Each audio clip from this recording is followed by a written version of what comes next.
వాలంటీర్లు అంటే తటస్థులే, రాజీనామా చేస్తే మళ్ళా ఉద్యోగాలు రావు, మేము వస్తే వాలంటీర్ వ్యవస్థను కొనసాగిస్తాం, ఏప్రిల్ నుంచి 4,000 పెన్షన్ ఇస్తాం, తూర్పుగోదావరి జిల్లా నల్లజర్లలో చంద్రబాబు నాయుడు చెప్తుండు. వాలంటీర్లు అంటే తటస్థులేనట. మరి తటస్థులైతే వాళ్ళు పోవాలి, వాళ్ళు వైఎస్ఆర్సీపీ అని చెప్తి. ఇప్పుడు నానా తంటాలు పడుతుంది చంద్రబాబు నాయుడు గారు. చంద్రబాబు ఆయనకు సంబంధించిన మీడియా పదే పదే గత నెల 15 రోజుల నుంచి వాలంటీర్ల పైన విషం కక్కి వాళ్ళు వైఎస్ఆర్సీపీ కార్యకర్తలు వైఎస్ఆర్సీపీకి ప్రచారం చేస్తున్నారు, జగన్ విధేయులు అని వాళ్ళని ఒక ముద్ర వేసిన తర్వాత వాళ్ళకి కడుపులో మంట మండి ఊకి వీడేంద్ర ఆయన మమ్మల్ని అవమానిస్తారని రాజీనామా చేసి వాళ్ళు డైరెక్ట్ కండవ కప్పుకొని ప్రచారం చేస్తారు. ఇప్పుడేమంటుండు, వాలంటీర్లు అంటే తటస్థులే, మీరు రాజీనామాలు చేయొద్దు అని వాళ్ళ కాళ్ళ ఎళ్ళ పడతాడు.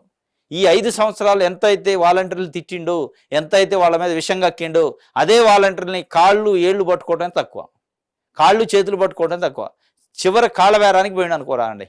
కాళ్ళ బేరానికి పోయి వాలంటీర్లు చాలా మంచోళ్ళు, వాలంటీర్ అంటే తటస్థులు, వాలంటీర్లు వాళ్ళు ఏ పార్టీకి అనుకూలం కాదు అని చెప్పే దౌర్భాగ్యమైన పరిస్థితికి వచ్చిందంటే మరి అది నిజమా, పాతది నిజమా, ఇది నిజమా అనేది వాళ్ళకు కూడా అయోమయంగా ఉంది. వాలంటీర్లని కాళ్ళ మీద పడి మొక్కుతుండు ఇప్పుడు చంద్రబాబు నాయుడు.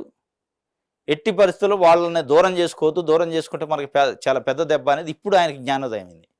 వాలంటీర్ల యొక్క బలం ఏంది, వాలంటీర్ల యొక్క శక్తి ఏంది అనేది ఇప్పుడు తెలిసి వాళ్ళని ప్రసన్నం చేసుకునే పని, వాళ్ళని మెప్పించే పని అనేక రకాలు చేస్తాను. మీకు 50,000 జీతం వచ్చేటట్టు చేస్తా, 50,000 ఆదాయం వచ్చేటట్టు చేస్తా, మీకు ఇది చేస్తా, మీకు అది చేస్తా అని చెప్పి చెప్తున్న పరిస్థితి.